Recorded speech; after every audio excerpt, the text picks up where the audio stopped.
Hello students, Hindi online classes में आपका स्वागत है। पिछले वीडियो में हमने दो पद पढ़े थे। पहले पाठ सूरदास के 2 पद पढ़े थे। अगले जो पद हैं उनको हम आज अध्ययन करेंगे। तो पिछले पदों में हमने पहले पद में भगवान श्री कृष्ण और राधा के मिलन का, प्रथम मिलन का वर्णन किया था, और दूसरे पद में गोपिया और उद्धव के आपसी वार्तालाप का या बातचीत का वर्णन किया था। तीसरे पद में देखो क्या कहती है गोपिया उद्धव से कि संदेशनी मधुवन कूप भरे। संदेश यानी संदेशों से, मतलब मधुवन यानी मथुरा के, कूप यानी कुएं भर गए। वो कहते हैं कि संदेशों से मथुरा के कुएं भर गए। अपने तो पटवत नहीं मोहन, कि मोहन है वो अपने तो पटवत नहीं मोहन, कि अपने तो पटवत यानी भेजते हैं, कि वो अपने तो पत्र नहीं भेजते, पटवन नहीं, अपने तो भेजते नहीं हैं, और हमने फिरी न फेरे, और हमने जो भेजे हैं उनके भी कोई जवाब नहीं दिए हैं। हमने फिरी न फेरे, कि हमने जो दिए हैं उनके कोई जवाब नहीं दिए हैं। फिरे यानी लौटे हैं या भेजे हैं। जिते पथिक गए पठे मधुवन को, कि जितने भी पथिक यानी राहगीर मधुवन को भेजे थे, गए थे, जिते यानी जितने भी पथिक मधुवन को गए थे या मथुरा को गए थे, बहुरी न शोध करे। बहुरी यानी उनकी कोई, बहुरी न उनकी कहीं भी कोई खोज खबर नहीं है। शोध यानी खोज, उनकी कोई खोज, जितने भी राहगीर मथुरा को गए थे उनकी कोई खोज खबर है नहीं। बहुरी यानी फिर उनकी कोई खोज खबर नहीं है। कै वह शाम सिखाई प्रमोदी, या तो शाम ने उन्हें सिखाकर, प्रमोद यानी वश में कर लिया, सिखाई यानी सिखाकर, प्रमोद यानी वश में करना, या तो शाम ने उन्हें सिखाकर अपने वश में कर लिया है। कै कहूँ बीच मरे, या फिर कहीं बीच में ही मर गए। या और क्या कहती है कि कागद गरे मेघ मसी खूटी, कागद गरे मेघ मसी खूटी, कि या तो कागद, मेघ यानी वर्षा से, बादलों से, गरे यानी गल गए, या तो कागज, बारिश से कागज गल गए। मसी यानी सरकंडे, नहीं, मसी यानी शाही, सॉरी, मसी यानी शाही, या शाही खत्म हो गई।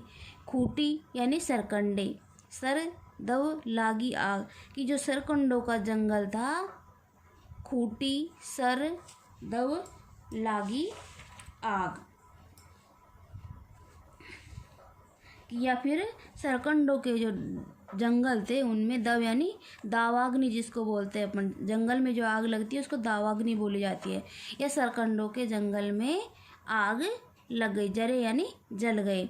सेवक सूर लिखन को अंधो पलक कपाट अरे, जिस प्रकार सूरदास जी आँखों के अंधे हैं, लिखने में उनको परेशानी होती है, उसी प्रकार जो गोपियाँ हैं वो भी भगवान श्री कृष्ण के प्रेम में अंधी हो गई हैं, इसलिए उनको लिखने में जो पलक रूपी कपाट है, कपाट यानी किवाड़, पलक कपाट अड़े, जो पलक रूपी कवाट है वो लिखने में परेशानी करते हैं। सेवक सूर लिखन को अंधो पलक कपाट अड़े, जिस प्रकार सूरदास जी लिखने में आँखों के अंधे हैं और लिखने में परेशानी होती है, उसी प्रकार गोपियाँ कहती है कि हम भी भगवान श्री कृष्ण के प्रेम में अंधे हैं, और हमारे जो पलक रूपी किवाड़ है वो हमें बाधा डालते, लिखने में बाधा डालते हैं। अगले में देखो, उद्धव मन मानने की बात, और फिर उद्धव से क्या कहते हैं कि हे उद्धव, ये तो मन मानने की बात है कि जिसके मन को जो पसंद होता है वो उसी को ग्रहण करता है, जिसको जो प्रिय लगता है वो उसी को गले लगाता है। तो उद्धव मन मानने की बात है, कि हे उद्धव, ये तो मन को मानने की बात है। दाख छुआरा छाड़ी अमृत फल, कि जिस प्रकार, दाख यानी किशमिश, छुआरा छुहारे जो होते हैं, छाड़ी यानी छोड़कर, अमृत फल कि जिस प्रकार किशमिश छुहारे को छोड़कर, किशमिश छुहारे जैसे अमृत फल को छोड़कर विषकारी विष खात, जो विषकारी जीव होता है वो विष को ही ग्रहण, विषकारी जो कीड़ा होता है वो विष को ही खाता है। विष को ग्रहण करने वाला जो कीड़ा होता है वो विष को ही ग्रहण करता है या खाता है। जो चकोर को देई कोई कपूर कि जो चकोर पक्षी का नाम है, जो चकोर पक्षी को देई कपूर कोई शीतल कपूर देता है, तजी अंगारगात, तो वो उसको छोड़कर अंगारों को ही ग्रहण करता है। तजी अंगारगात, लेकिन अंगारों को जाकर ही गले लगाता है। कई बार देखते हैं कि कीड़े होते हैं वो ज़्यादातर आग के पास ही आते हैं, चाहे उसके पास कितना भी भोजन रखा उसमें नहीं जाएंगे, और जहाँ आग या लाइट की रोशनी होगी वहीं जाकर वो उसको अपने प्राणों को त्याग देंगे। अंगारों के पास जाकर अपने प्राणों को त्याग देंगे, लेकिन वो शीतल कपूर को नहीं ग्रहण करेंगे। उसी प्रकार देखो, मधुप करत घर फोरी काट में बंधत कमल के पात कि जो भौरा होता है वो उसको लकड़ी को फोड़कर, मधुप यानी भौरा, करत घर फोड़ी, काट कि लकड़ी, काट यानी लकड़ी फोड़ी यानी फोड़कर, लकड़ी को फोड़कर घर बना लेता है। भौरा है वो लकड़ी को फोड़कर छेद करके अपना घर बना लेता है, परंतु वह कमल में बंद रहता है। खुशबू उसको कमल की, गुलाब के पसंद रहती है, लेकिन फिर भी वो लकड़ी के में घर बनाकर ऐसा बंधत कमल के पात यानी पत्ते, कमल के पत्तों में बंद रहता है। घर तो लकड़ी में बनाता है लेकिन कमल के पत्तों में जाकर बंद रहता है। जो पतंग हित जानी आपनो दीपक सो लपटात, जो पतंग हित कि पतंग अपना हित जानता है, अपना भला जानता है, जानी आपनो कि अपना भला जानता है कि आग के पास जाने से अपन मर जाएंगे, लेकिन फिर भी वो दीपक के पास जाकर यानी ही चारों मेर मंडराता रहता है। लपटाता है ना, लिपट जाता, चारों तरफ मंडराता रहता है।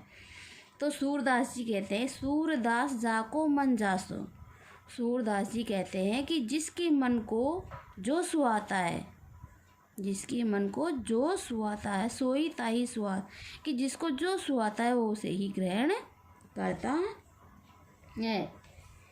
कि जिसके मन को जो लगाव होता है, जिस चीज़ से लगाव होता है वो उसी को ग्रहण करता है। जैसे आपको निर्गुण ब्रह्म से ज़्यादा लगाव है तो हमको हमारे भगवान श्री कृष्ण से, साक्षात भगवान श्री कृष्ण से प्रेम है, हमारे मोहन से, हमारे श्याम से हमें प्रेम है, हमें वो ही अच्छे लगते हैं, इसलिए उनकी उपासना ही हमारे लिए सर्वश्रेष्ठ है। इसलिए हम सगुण भक्ति को ही मानते हैं, उनके अलावा हमारे मन में कोई बसा हुआ नहीं है। तो इस प्रकार ये हमारे थे 4 पद, ये हमारे यहाँ पूरे होते हैं।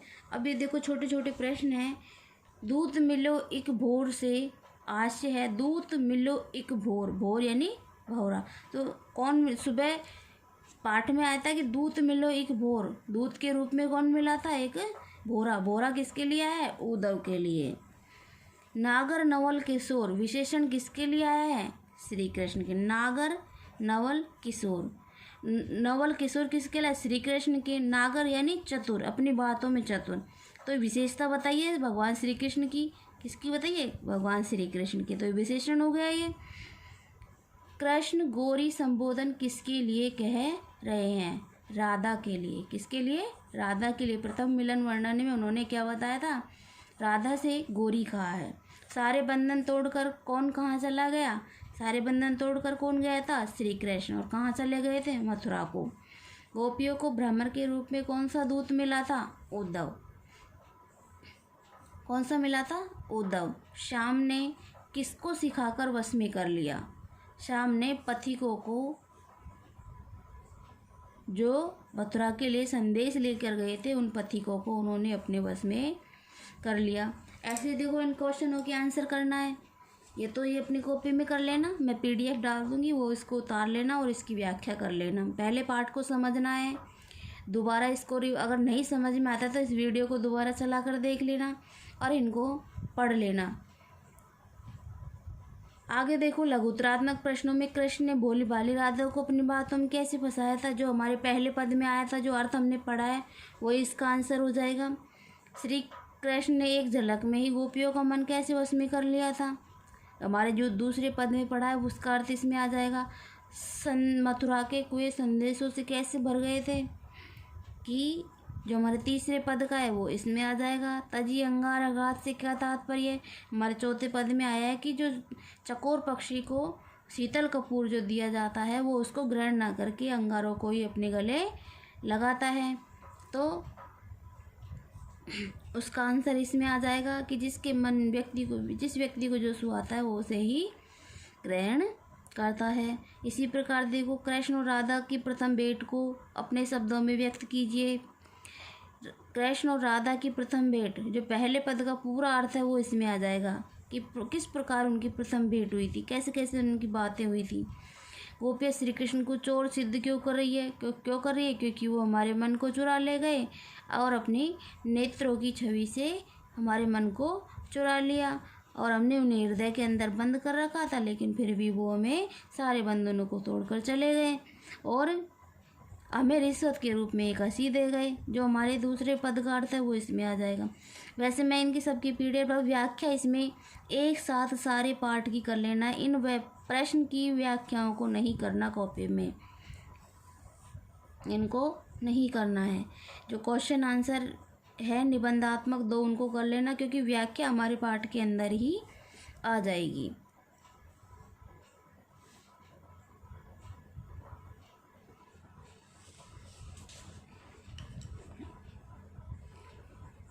धन्यवाद।